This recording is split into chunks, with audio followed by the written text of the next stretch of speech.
Hey guys, today we're cooking in this stunning Carter Grange kitchen and we're making sticky date and pear puddings with a spiked cognac caramel sauce. These are sweet and decadent, such a delicious and indulgent dessert. Today we're cooking them in the Miele steam oven, which gives the perfect moist texture every single time. You are absolutely going to love this recipe. Let's get into it. First up, place the pitted dates into a medium-sized bowl. Add 1 teaspoon of bicarb soda and 1 1/4 cups of boiling water. Let it sit for 5 to 10 minutes to allow the dates to soften. In a large mixing bowl, whisk together the egg, sugar and vanilla until light and fluffy.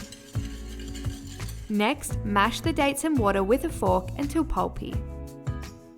Fold the date mixture into the whipped egg and sugar. Add the flour, baking powder, salt, allspice and clove and fold to combine. Place 3 slices of pear into the bottom of 6 lightly greased pudding molds. Now divide the date batter between each of the molds. Steam the puddings at 100 degrees Celsius for 25 minutes.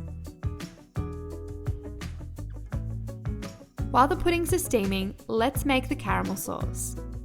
Add the butter, brown sugar, cream and vanilla to a heavy base saucepan.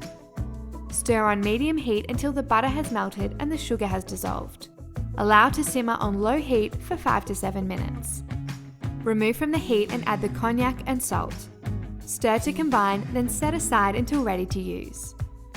Once the puddings are ready, turn them out onto a serving plate, pour over some of the caramel sauce and serve with creme fraiche or fresh cream. So there you go guys, my sticky date puddings with pear and a spiked cognac caramel sauce. This dessert is sweet and lush and also looks super cute. I hope you give this one a go and I hope you love it. We'll see you soon.